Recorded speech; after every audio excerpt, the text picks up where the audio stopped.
Okay, hey everyone. Welcome to today's webinar on overcoming internal sales roadblocks. My name is Scott Kalanico. I'm the editor of MSP Business Management website.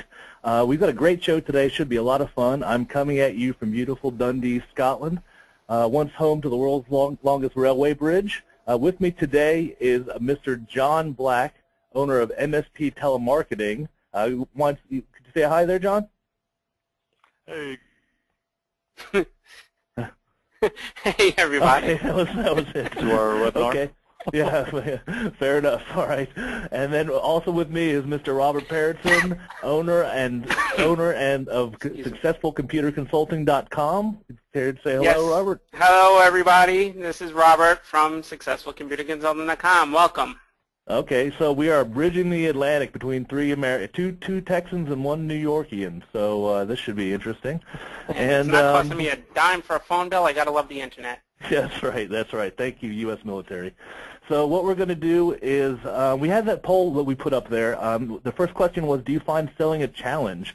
And the poll results on that were 86% of the people here said that yes, they did find selling a challenge. So it sounds like they've come to the right webinar. We had 14% said no. I want to get to hang out with those 14% because I've been selling for probably close to 20 years now, and it's always a challenge. So yeah. I want to know the magic secret these guys got. But that's awesome. Okay. And it looks like it's pretty close to the 80-20 rule too, guys. Oh yeah, there you go, the 80-20. Okay, so what I'm going to do is I'm going to make you the presenter, Robert. All right. So if you'll go ahead and get your share your screen there, and Mr. Black, you can take it away. All right. Thanks for that introduction. Are you guys seeing my screen? Yeah, why don't you go ahead and make it full screen there, Robert. There you go. There we go. Yeah, I was hitting that. Okay. I wasn't sure what was up. All right, if you could go a couple slides through just a couple of housekeeping rules before we start here. We are recording the webinar, everyone, and it will be available on the website. It'll be at mspbusinessmanagement.com. You'll get an email probably in about a week or so telling you where, it will be a week, it'll be a week, and you'll get a link in there telling you where you can listen to the webinar, where you can download the MP3, and where you can get all the slides you'll see today. We also put the MP3 up on iTunes, so if you do a search for MSP Business Management, it'll come up there. You can feel free to use the chat interface there to ask questions during the presentation. I'll take them and pass them on to Robert or John as appropriate, and also we'll have a Q&A at the end of the session. So if we don't get to the questions during the presentation, we'll get to them at the end. So hopefully save them all up there, and we'll get some good questions for Robert and John. All right, without any further ado, Mr. Black. All right, and we're going to have a kind of a roundtable discussion here. So I'll probably introducing a concept, and then we'll let Scott and Robert put their 2 cents in. And then, okay, of course, at the end, anybody that has a question about what we talked about can raise their hand, and we will comment on the question. So we'll kind of get right into it. For anybody attending today, if you've been to other sales training and stuff like that, this may be a bit unconventional.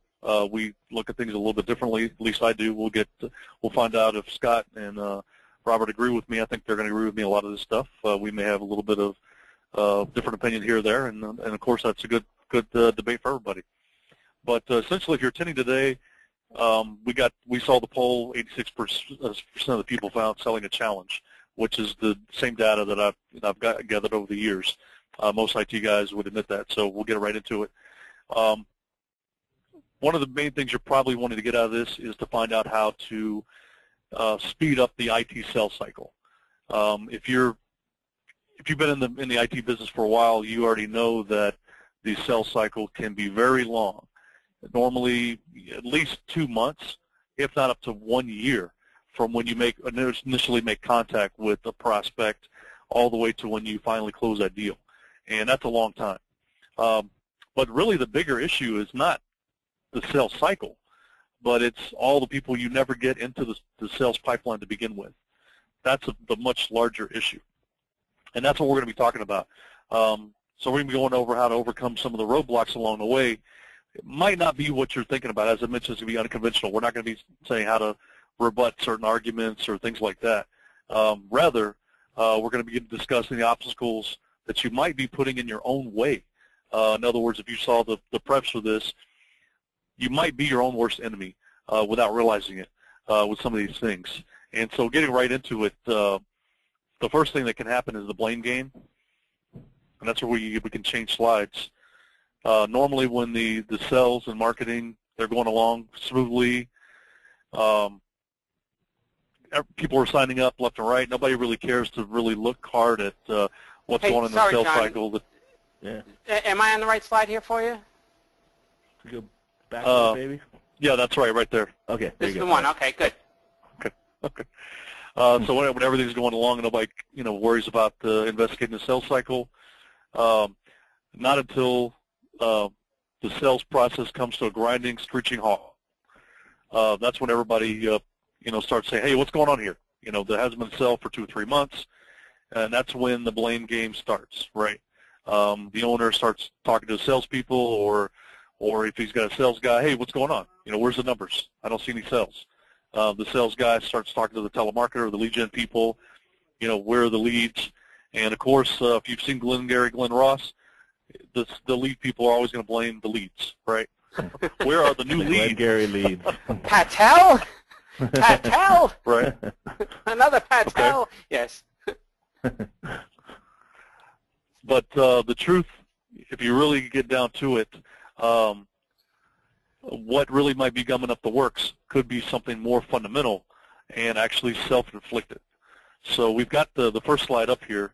We're going to go through some of the things that I believe could be fundamentally gumming up the works, and this might be self-inflicted. The biggest impediment to onboarding new clients, to signing up new people, new customers, is you've got a list there of a couple of things, charging remediation fees, setup fees, etc. And so here's the big thing.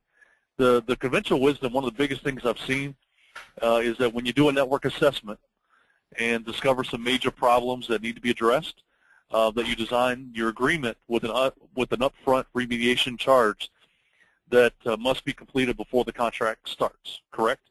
I'm sure if we put a poll up, pretty much everybody would. I think we have one coming up about that. But if you really stop and think about it for a minute, instead of just thinking about what's in it for you immediately, which might be, destroying your ability to actually make that sale, this is really kind of a draconian method. Puts a huge upfront barrier. Could be $20,000, $30,000. Well, I've seen some of these things where people have all these problems that you want to charge that prospect right up front. And this is really an unnecessary barrier to making new sales. It really is going to be an impediment. I really got to agree with you there, John, is that putting up those huge numbers to begin with just to try to get a project out of the box I've seen that so often is what a barrier to letting your clients get started with you.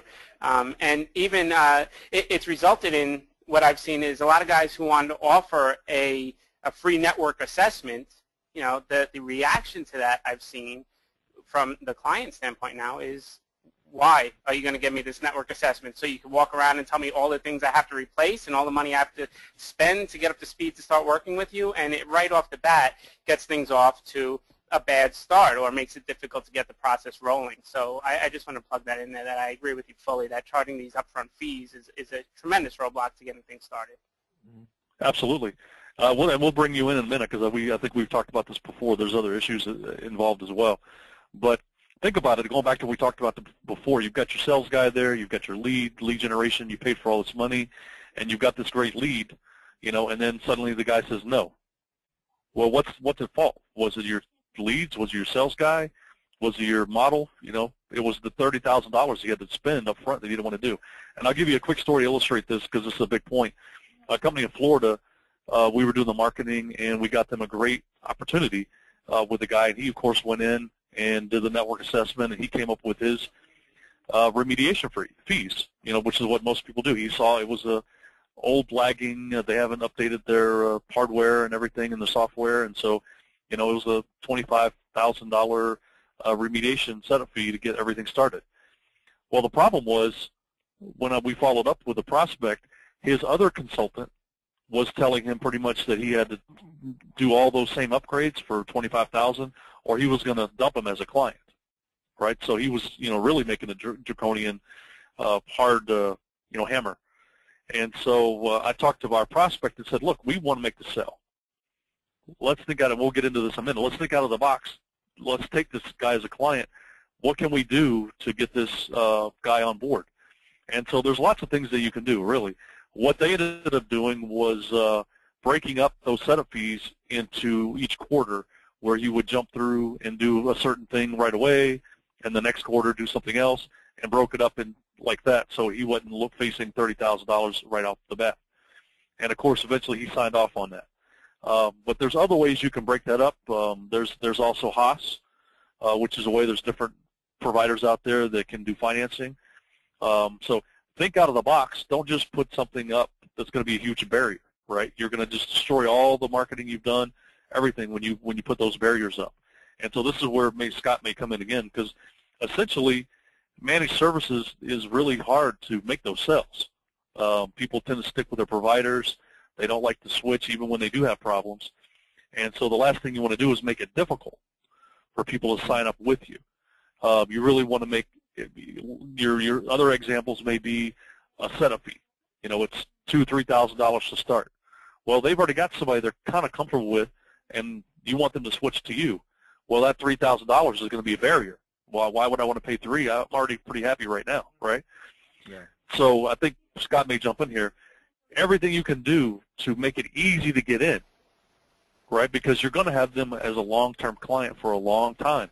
Why put barriers up to block them from coming in when you want to take all the barriers down, setup fees, remediation fees, long-term contracts, right? Yeah. You're just getting in a – go ahead.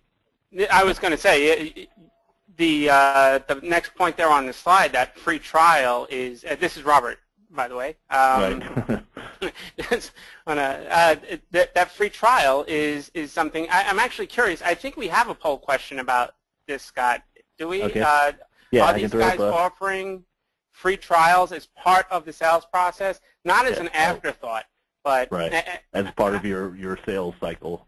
Exactly. Okay. You know, when I go into a sales meeting, like John said, it can be a very long process to go from. You got that poll open? Yeah, the poll's up right now. All right, cool. As the presenter, I can't see it. So. Yeah. That sales process can be a long time. There are these barriers, and when we talk about free trials and risk reversal, what happens is you're talking to a prospect in the sales process, and they're going to tell you at the end of that sales talk, generally speaking, if you did a good job and they are fairly comfortable with what you are offering, and it seems like they might be making a move to you, they are rarely, very rarely, almost never going to say, let's get started. You know, unless they are in some sort of tight bind or had some sort of severe problem that needs immediate attention from a new person. But typically speaking, if you're speaking to a prospect who's considering moving from another provider to you, they're going to agree that they like what you've shared with them, and they'll let you know. They're going to check out some other providers. They're going to speak to other people who have to help with the decision or what have you. They'll let you know. And that's where you want to say, where you want to give them the option to try you out. You know, what is holding them back from making that decision? It's the lack of confidence or comfort that you are the right guy to do the job. You may have told them everything that you think they want to hear or that they may actually want to hear, but nonetheless, they still have that hesitation because the last guy told them the same thing, and maybe he didn't live up to it. How do they know that you're going to do the job that you say you're going to do and that you're the right person to establish this long-term relationship with? Well, you offer them, why not give me a shot for a month for free without any risk to you whatsoever? You'll get free reports from me, you'll get communication from me, you'll get updates from me on what's going on in the network. Unlike a network assessment where you're walking around and pointing out all the things that you're telling them they need to upgrade, you can install something like GFI, I'm sure everyone here is familiar, and let these people know where the weak points on their network are on a real-time basis. You know, the alerts come in from GFI and tell you where the problems are. Let these people know all month long where the problems are. And the point is, I'm sorry, I'm rambling here, but the point is you're giving them a full month of trying you out, getting comfortable, and throughout this process, they are completely welcome, and you can tell them, you're completely welcome to continue your search, but why leave your network in jeopardy while you're trying to find a provider? let me help you with that. Let me instill the confidence that I can help you to get your network to the place you want to be. If after a month we're not the right fit, well, you've continued your search and hopefully you found the right person. But if so, we can continue from there. So yeah, I think that's a great way. Also, in that same situation, when they're sketchy about the last guy and not sure yet, why in the world would you put a 3-year agreement in front of them? Right. Couldn't agree more. That's going to scare them away. Yeah. Let me go ahead and share this poll, guys. Let's see what we got here. So close the poll down. Thank you for voting, everyone. So what we have now is, are you offering a free trial as part of your sales process? Yes, 48%. No, 52%. So that's wow. interesting there. Yeah. Right down the middle. Yeah. I was going to say, we just talk about the concept of sticky service. A lot of people talk about that, how, once you kind of get your foot in the door, you want to make it, it's not hard for people to leave, but you want them to, once you're in there, you're kind of in there, and that's always a good thing. It's like, for example, I'm with a bank here in the UK, and I don't know if I'm getting the best deal, but it's so hard to leave, Yeah, it's like, I think we talked about this before, it's like a fish trap. I'm not a big fisherman, but I've seen these where there's kind of a basket woven where it's a big entry point, and it goes down to a very small opening that the fish can squeeze into. You have the bait in there. It's easy to get in, but once the fish gets in, it's hard to get out, and that's kind of how managed services is. Let me throw one question in. I'm sorry, John. We got a good question over here on the same topic from. Oh, sorry if I get this wrong. Jiggish. His question is, instead of giving a free trial, do you think offering a money-back guarantee is a better idea? Or is there a reason to pick one over the other? I'd like to take that one if I can. The money-back guarantee is a given, right? A lot of guys think, I'm going to offer a money-back guarantee or satisfaction guarantee like that means something. And in all honesty, it doesn't. If you go down and do service for this company and they are dissatisfied with the service you provide, either they are going to refuse payment and you have to work it out with them to make things right, or if you insist on payment and you get it, they can be sure that's the last payment you're going to get from that client. So a money-back guarantee or a satisfaction guarantee doesn't really mean anything to most clients. What you want to give them is guarantees that's going to mean something to them. What was the pain they experienced with their previous provider that brought them to you? Was their previous provider unresponsive when they called for him? Did he not show up for appointments on time? Did he not fix problems properly the first time? So when you interview these prospects and you find out where their pain points are, that's where you can offer guarantees that mean something. Like, I guarantee I will return your calls or respond to your emails within 30 minutes, or I'll give you an hour of service free, or I will fix things the first time. And if they're not fixed within an agreed amount of time, or if the problem recurs within an agreed amount of time, I will fix it again at no charge. Things like that. Yeah. That also goes to risk reversal. So. Yeah, I'm sorry. Let's go ahead and move on to the next slide, John. Yep. So you can. We don't want to keep the kids waiting.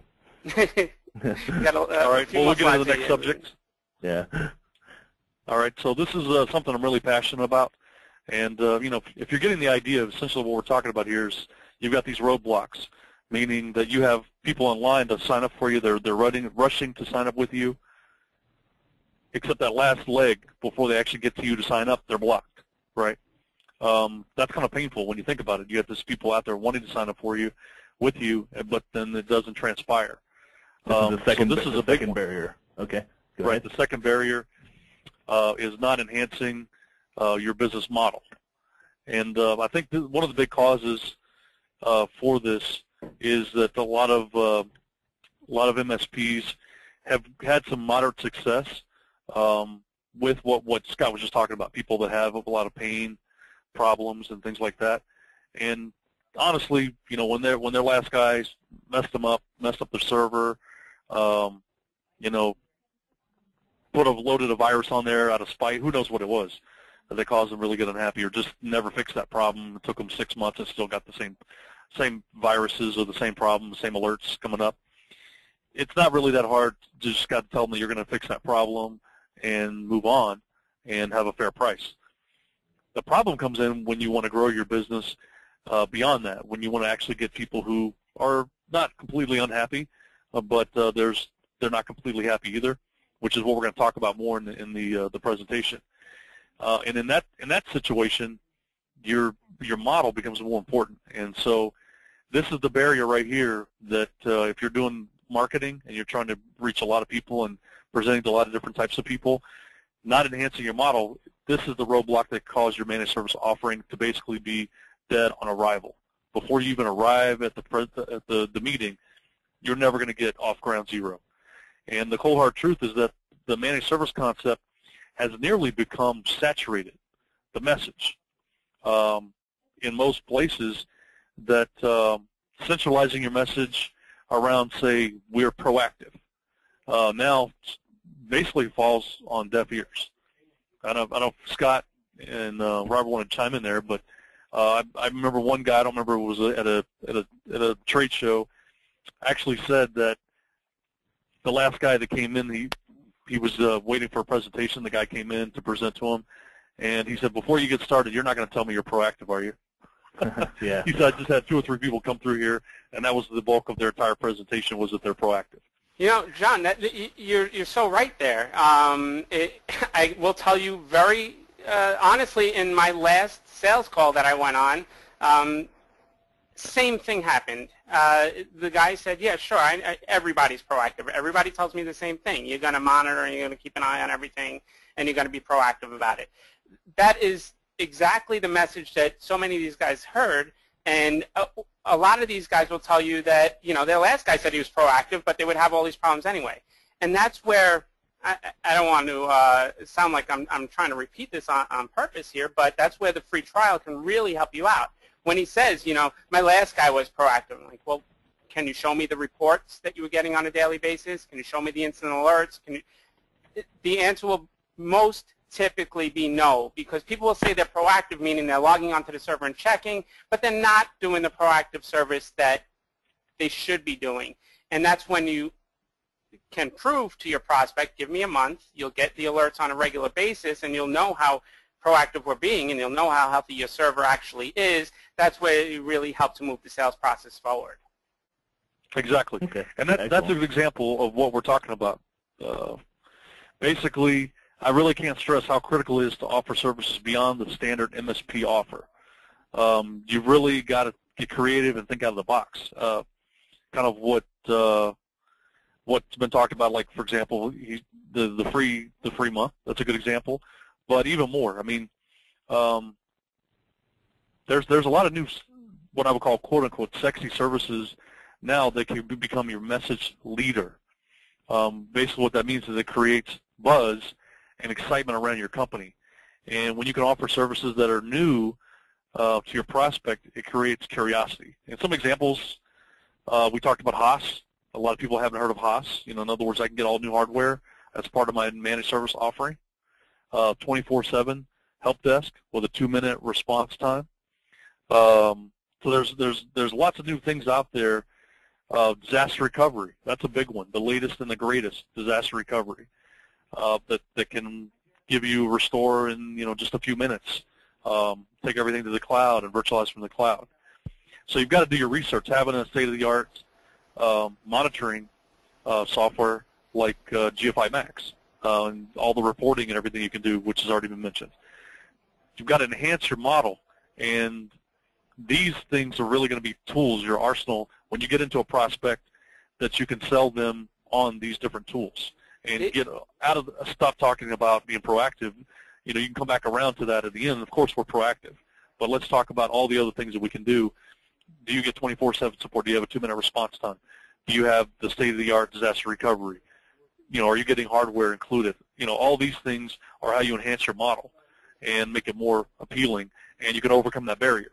So that when you get there, suddenly you have a story to tell. The only thing I would caution about that, I just wanted, I know we got to move on, and I want to get this in there, is because I think it's important that you just be really cautious about how you approach the sale of these services. You know, it is absolutely important to have these tools in your arsenal, to be able to offer something like a disaster recovery or a cloud services, because a customer might specifically ask for that and want that, and that could be a very strong hotspot to sell them. But, again, you need to understand what their hotspots are first. and that comes from asking questions and talking to them. You don't want to try to sell them the world if that's not what they want. You know, if you're trying to sell them on cloud services, backup discovery, backup recovery services, and their eyes are glazed over because that is of little or no interest to them, you're going to be talking and talking and getting nowhere with it. You want to understand what their needs are and then be able to respond with a service that fits perfectly.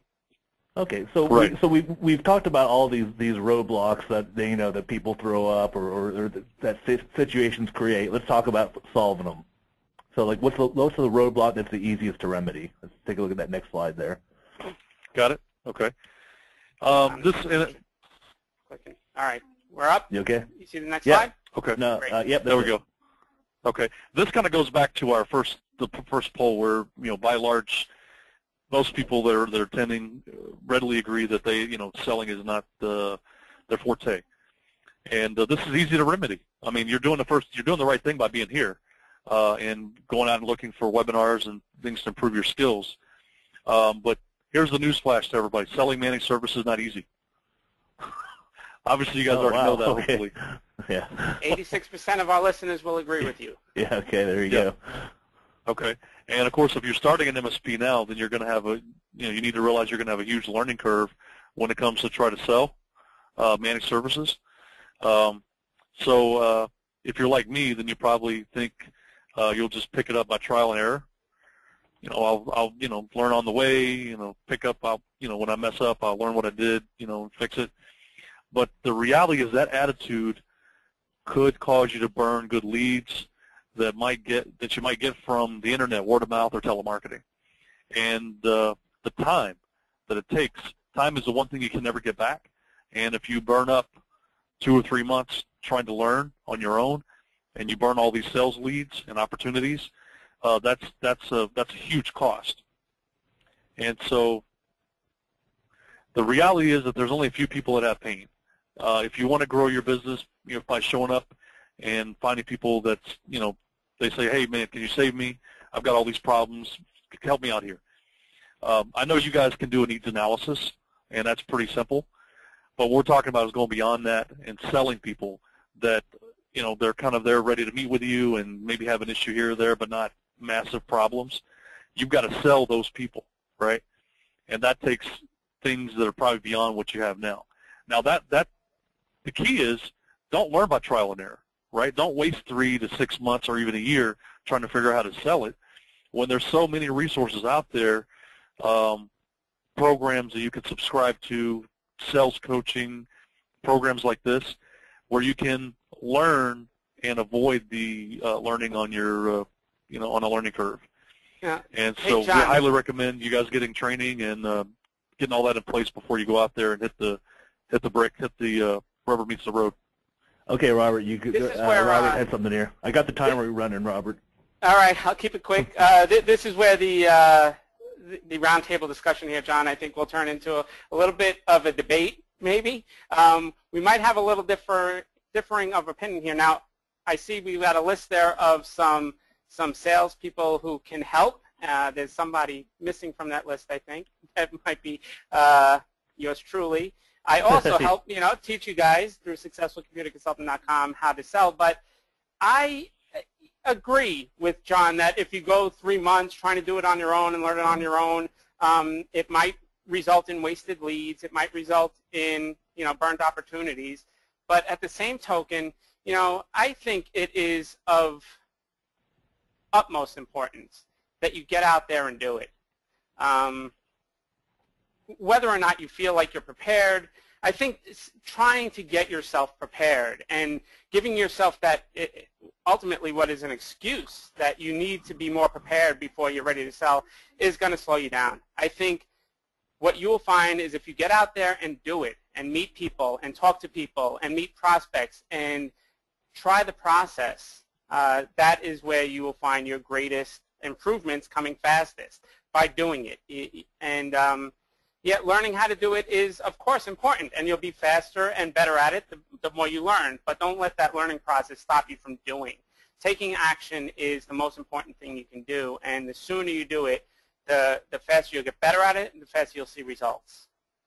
Excellent. Well, no, I don't disagree with that. But let's say you've spent $10,000 for leads.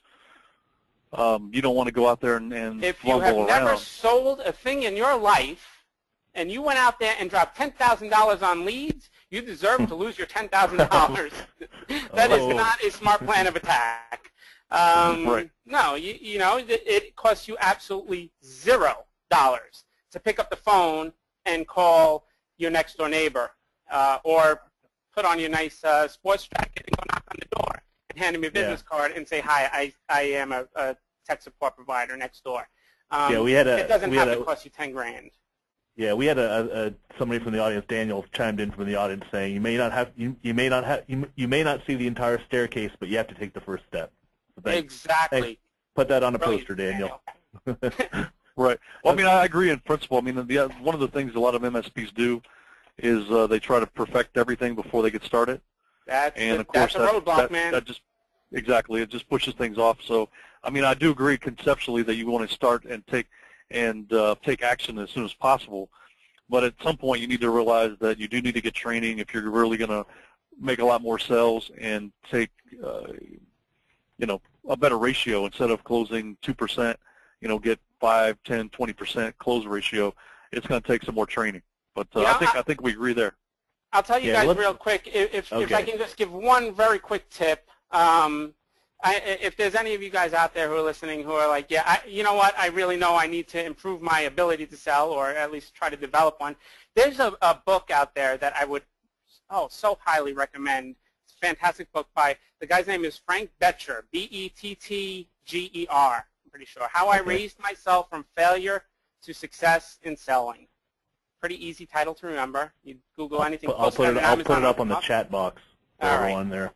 Yeah, I think it's like $11 on Amazon, if that, and it was written quite some time ago, probably I think in the 20s or 30s. I don't know. It was written a while ago, but it's a brilliant book, and it will really get you both motivated to give it a go, and it will develop your skills pretty quickly. So that's just one recommended book. And also, real quick plug. If you want to sign up on my newsletter, if you go to my site and give me your email address, my website is going through a lot of revisions now, and there's going to be a whole lot of recommended reading and things to help you along that path. So just visit my site when you get a chance, successfulcomputerconsultant.com. Give me your email address, and I'll be sure to keep you posted with the updates I make and information I can send you that will help you out.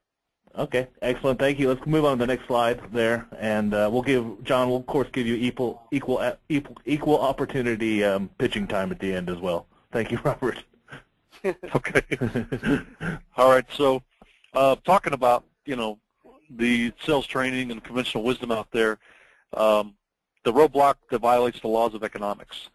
I run into this all the time where people want to do a marketing campaign, and they want to get a good ROI, but they violate this rule and they put a roadblock, which again blocks them from making any sales.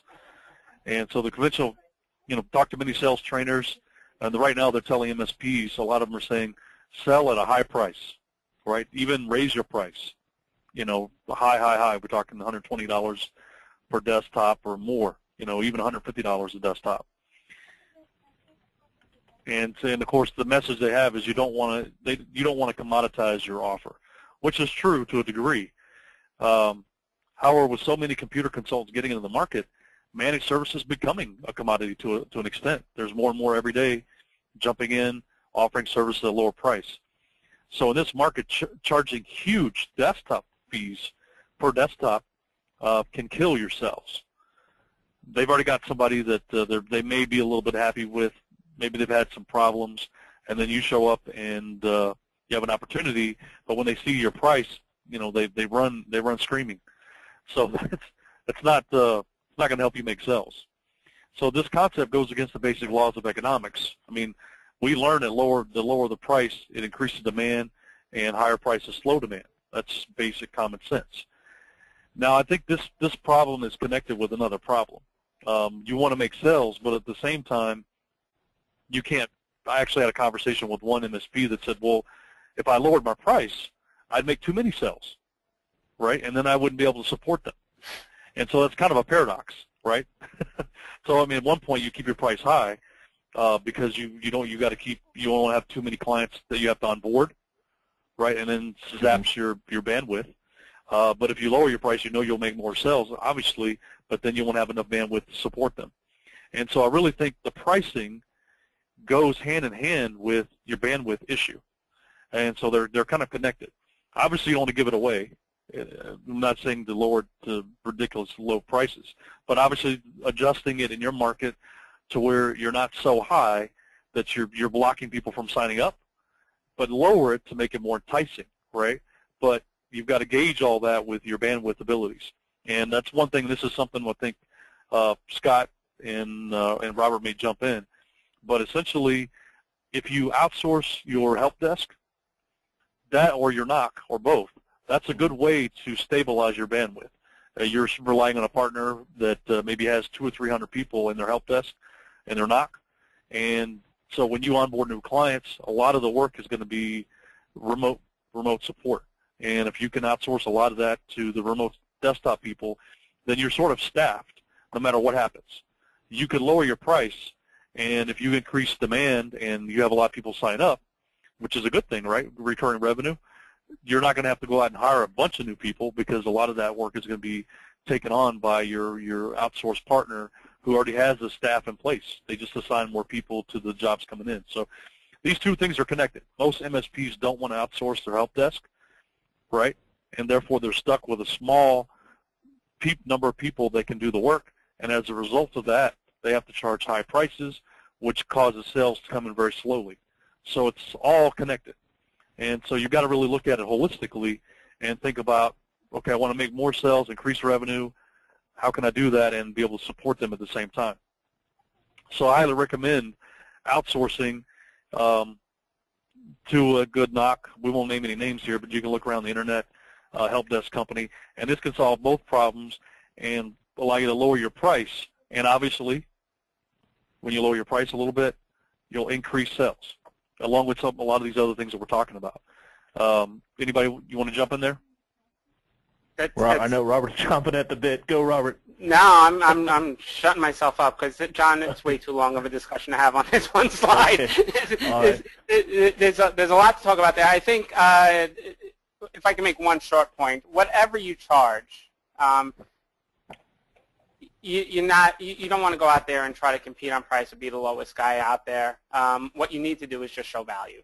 Show them what you're giving them for what they're spending. These are, hopefully you're speaking to tech-savvy business owners who understand the importance of their network, who are realistic about understanding they have to spend a few dollars to maintain the network properly. You have to show them that you are the best option for their maintaining of their network. And when you show them that and charge them a fair price, they will select you every time. Excellent. Well, let's keep moving, gentlemen, so we have some time for Q&A at the end here. Yeah, no, and I'll just mention just in the close on that, when we follow up on our campaigns, the number one reason why people said they weren't interested and didn't want to didn't move forward with the client, the number one reason, it was too expensive.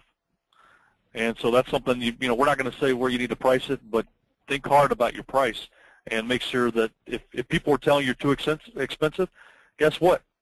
The market is going to decide. If the market tells you, if you go out and have a certain price and pitch out all over town and everybody says no, well, guess what? The market has just told you your price is too high.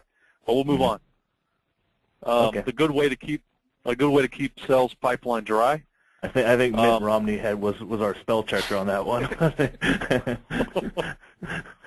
We'll fix that. Sorry, everyone.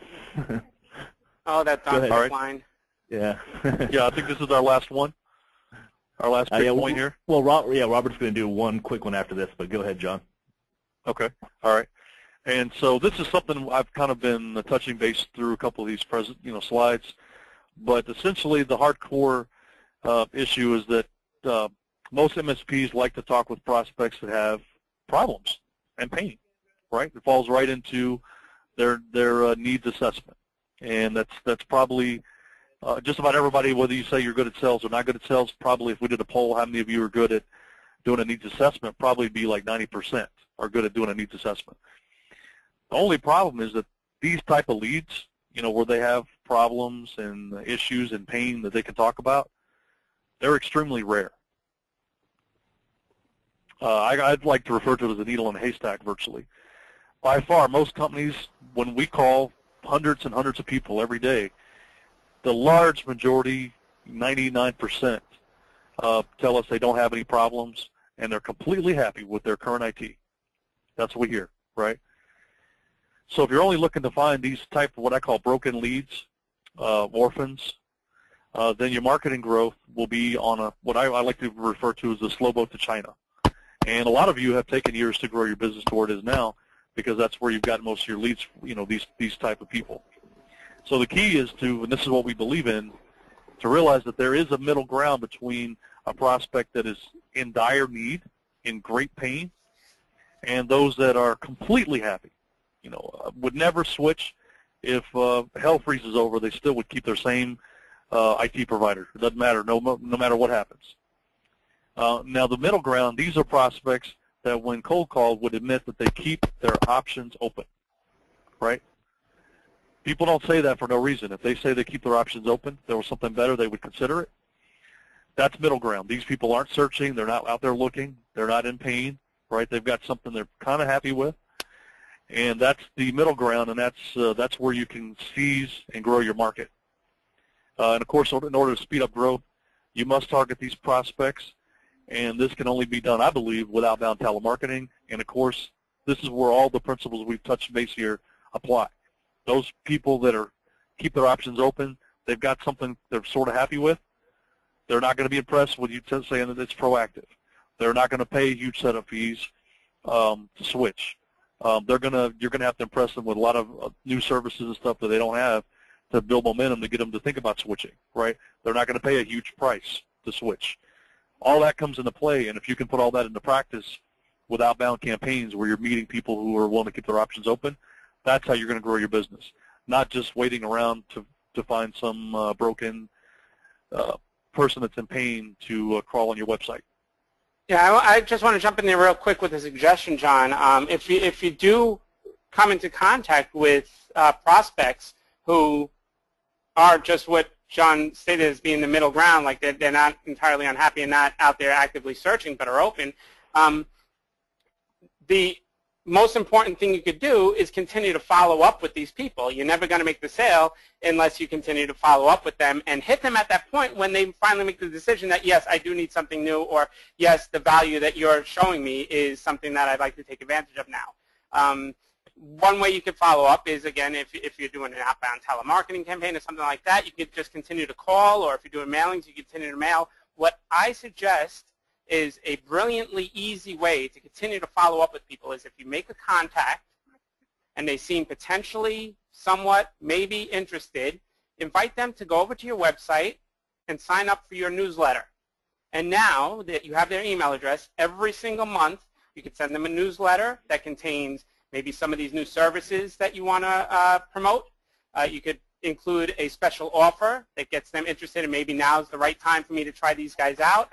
And as they're sitting there, and when that occasion does happen, when they finally say, I need somebody new right now, instead of having to remember 3 months ago when you first called them, who was that guy who called me, and them doing a web search, instead they're just going to go out there and search for a new provider, and hopefully they'll find you. If you're sending a newsletter, your name will be on their desk or in their inbox on a regular basis, and they'll always be thinking of you, so that opportunity will always present itself. Excellent. And I couldn't agree more. One of the biggest problems we've seen with companies that do campaigns is that they do a campaign and then they forget about all their leads. They didn't want to sign up right now, so they forget about them. And sometimes we'll follow up 3-4 months later by accident on one of those leads, and they'll say, yeah, we just switched to somebody else. Yeah.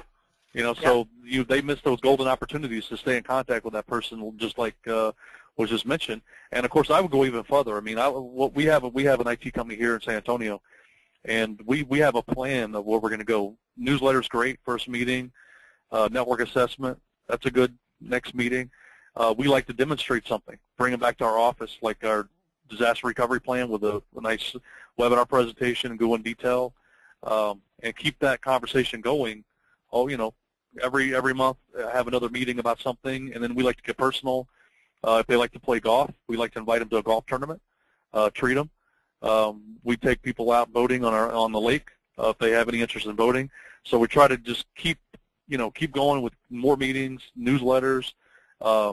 Getting them to your office is huge. We haven't signed up anybody yet that hasn't been to our office and seen our office. So the more they know about you, the more likely, this is what we hear often. We know our consultant, right? That's why we stick with him. Well, once you get that meeting and you can build that relationship over time, even though you're not supporting them, and suddenly you reach that critical mass where they know you too, right? They're familiar with you enough. That's when they will feel comfortable about switching. If you've demonstrated better value and better services, a faster response time, lower price, all that stuff, and now they feel comfortable with you 3-4 months later. So I couldn't agree with any more. Okay, excellent. Well, let's move on to the last slide here, and Robert is going to talk. Hey, as a matter of fact, Robert, you're going to show us time management by talking briefly about this slide. How about that? A demonstration of time management. Put me to task, aren't you? Yeah, I will try my best to blaze through this. And it says time doesn't give do-overs, and none of us on this call will have any trouble very quickly thinking of a celebrity or an author, or maybe even we know somebody personal who has had a very difficult time, fell on a terrible financial hardship, maybe embarrassed themselves publicly and hit some dramatic low, and that person has bounced back and come back and achieved a level of success that anyone would consider themselves fortunate and lucky to have achieved. So the point is that there's no mistake you can make in life, no financial blunder you can make, short of like committing some sort of heinous crime that lands you in prison for the bulk of your life. There's no mistake you can make where you don't get a do-over, another opportunity to take another shot, except with time. With time, it's gone, it's past, you have less of it now than you did just a moment ago. However you spend it, whether you spend it very wisely, whether you spend it frivolously, whether you don't spend it at all, but you just let it like fizzle and fade away without even paying attention to it disappearing, however you spend that time, it's gone, and you will never, ever get it back. So, again, trying to blaze through it, the point is when I finally discovered for myself, when I started taking control of my own time management and paying more careful attention to how I was spending my time and moving myself closer to my goals, that's when it occurred to me how much I was losing when I wasn't paying attention to my time management, and just how massive of a roadblock. And I would hazard to say that my greatest roadblock in the past to get myself to my goals was not spending time properly. So I just wanted to share some quick tips here for you. These are tips that have worked their way into my daily routines, essentially. Well, the second one, not so much, but the first one, using a timer, is something I do almost constantly now. I just wrote a blog post about it. It's I was going to say I'm putting it's on the chat thing on the chat interface now. The link to the blog post there, Robert. There's a blog post on this, and so to keep a long blog post short, the story was I had a free weekend available to me where I had a long list of projects to do. What I did was I took my projects and I listed them very much like a checklist fashion, and next to each item, each project I wanted to achieve, I put down a time that I assumed it would take me to accomplish that, or what I hoped I would be able to accomplish it in. And again, long story short, at the end of that weekend, I sat down at my kitchen table and with my laptop and my kitchen timer and started banging those tasks out, trying to keep within that time that I've assigned to each one of these projects. And yes, at the end of the weekend, it was one of the most productive weekends I've ever had. I left that weekend with a feeling of accomplishment that I have been trying to recreate ever since. And the takeaway from that was one of the tools I use now almost regularly when I'm doing a project is I take out my cell phone with my stopwatch app on there. I have a nice big screen and a nice big stopwatch staring me in the face that as I tackle each project, I've got that timer yelling at me to stay focused, stay on track, don't get distracted, get the job done, get it done quickly. So using a timer has been a tremendous help to me. This next point of documenting your day isn't something I do regularly, but I do it when either I have a long list of projects that I'm looking to bang out as quickly as possible, or there are those moments or those time periods where I feel like I am working my ass off, and at the end of the day, don't seem to have accomplished anywhere near as much as I had hoped to, or feel like I should have, considering how busy I felt. So what I will do is I will literally carry around a small notebook with me and a pencil and keep a minute-by-minute itinerary of my day to track exactly what I'm doing. When I first tried this exercise, it was with the intention that, I'm going to discover the things that I'm wasting time on, see where I'm spending all this time that I feel like is going to waste. What actually happens when you keep a line-by-line itinerary of everything you do throughout the day, it keeps you focused. It keeps you on track because you don't want to write down wasteful things. You're aware of going off on some website because somebody sent you an email, or taking another trip to the refrigerator, or taking a long lunch, or spending too much time on a phone call. As you're spending that time on that phone call, you are constantly aware that I have to write down how long I spent on this phone call, and it keeps the call shorter. So things like that, it just keeps you on task. It keeps you focused. So it also, something very helpful, it is a challenge to keep yourself motivated throughout the day, to remember to write everything down. But if you can get into the swing of things and get that going, it can be tremendously helpful to give yourself short periods of deep focus. It's like a workout for your focus muscles. And then this last one, starring in your own reality TV show, I'm going to ask you to bear with me for a minute, because I know some people here are going to think this is a little goofy. I might have myself, except for the fact that I catch myself doing this all the time now, and it's really helpful to me. I know most of you are probably familiar with the reality TV competition type shows, like what's your version of Project Runway out there in Scotland, Scott? Project Runway, Scotland? I don't, it's not something that's really high on my watching schedule. You know what?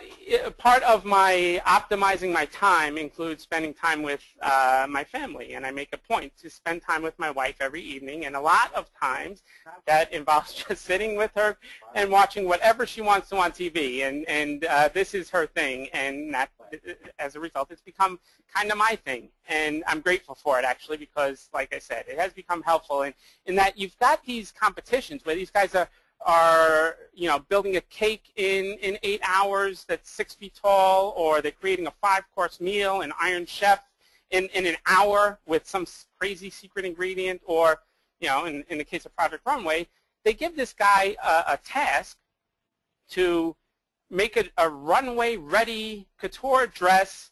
You have 12 hours to get it done. You've got 10 hours to plan it out and sketch it out, your ideas. Here's $300 to go shopping. You have 30 minutes to go shopping. I can't go food shopping in 30 minutes, let alone do what they've got to do for these projects.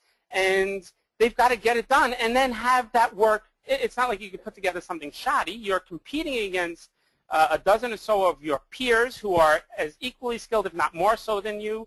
You are being critiqued by the top people in the industry, and the eyes of a nation are on you because it's being televised, not to mention the fact that the eyes of all of your loved ones and your parents and your kids maybe, or your spouse, are watching your every move as you get this project done in this short period of time. And that's something that is, when you think about it, very impressive, to be able to accomplish such an amazing task in such a short period of time. And I think to be able to accomplish a task like that requires 3 things. It requires, A, that you have the skill to get it done, and it doesn't have to be the greatest skill, just the basic skill in that field. So if we were on a competition show for for installing networks or being a computer consultant, I think all of us have that basic skill. And then the second way you could be successful is to be a master of time management, seeing what the goal is, breaking that down into mini projects to get you to that goal, and then being an expert at accomplishing each of those tasks as quickly as possible. And that's where my using a timer tip would come into play. And then finally, the thing it takes to be able to accomplish these great things in such a short period of time, I think, is having that type of pressure, having all eyes on you, being watched and knowing that you've got to get it done, and it forces you to focus. And now, unfortunately, most of us will never have the opportunity of having, you know, the world watching us as we work and putting us into that pressure of getting the job done quickly. But it's pretty amazing what a little imagination can do when you imagine for yourself that you've got a camera over there to the left and a camera to the right, and your wife is looking over your shoulder and your kids are watching your every move, and you're getting your job done. And to put yourself into that mental state of, I've got to get this done, I have these projects I want to finish it by this period of time, and everybody's watching me, you won't be so quick to goof off or spend time wastefully if you can imagine yourself on TV with people watching you wasting that time. So I'm going to wrap it up there and tell you that these are 3 things that I do regularly that keep me on task, keep me focused, and keep me moving forward. And I hope they're helpful to you. Yeah, all right, excellent. Thank you, Rob. Would you mind, we might have time for a couple questions here. If you could go ahead and go to the next slide here, Robert. Just wanted to say, as my name is Scott Klonick. I'm the editor of MSP Business Management, where you can read some of Robert's blog posts. Actually, John's written a couple for us, too. They're all up on that website. We have tips and just tricks for MSPs, you know, on sales, marketing, you know, how to write newsletters, newsletter templates, IT manual templates, all sorts of things like that. We're hopefully going to be doing a website redesign later on in the summer, so we'll make that a lot more slick looking. But that's the website, and that's where you will be able to find the recording for this. We'll put up the recording. You'll get an email in about a week that'll tell you the URL where you can download that. And so we're going to probably get time for a couple questions, guys, real quick. Somebody had a good one here. Okay, Mark had one about the outsourcing the help desk. He says it starts at $20 a seat or more. How are you going to make money with that cost and still lower your price? Well, I can take that one. Okay. You can actually get that down to $14. Okay. There's a company called Virtual Administrator that does it for $14, and they're actually leveraging a much larger company, but because they do volume buying, they get the price down. Okay. So that $5 can make a huge difference in your pricing. So when you get it down to around $14, suddenly it can be a little bit more profitable. Okay. Excellent. All right. Thanks, Mark. And let's see, one more. Let's see if we can find here.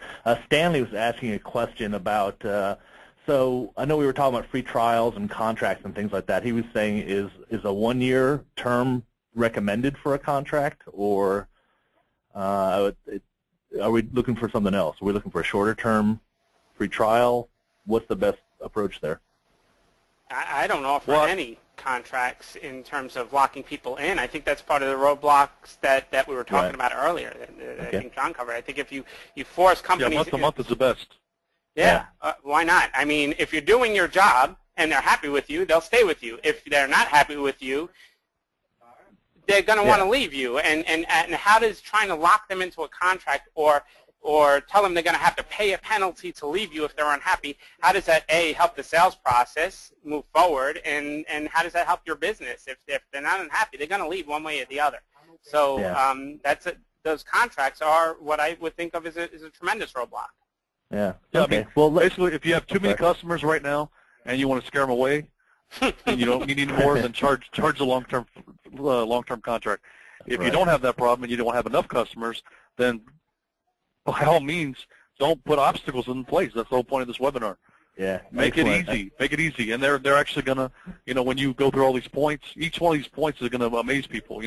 Oh, you're gonna be a free month, like Robert's idea. And it's month-to-month contract. And some of the people we've signed up already, forgot that it was month-to-month. And at the end, when we were trying to close them, we reminded them, by the way, you have almost no risk. Right. And they were like, oh yeah, you're right. I forgot that it was month-to-month, and they signed right there on the spot. Yeah. So that's a huge point. Yeah, well, I want to thank both of you gentlemen for coming out here. I want to thank the audience for showing up as well. John, Mr. Black is with MSP and Telemarketing. You want to mention your business there, John, and how people can get a hold of you? Yeah, if you want to go to our website, MSPTelemarketing.com.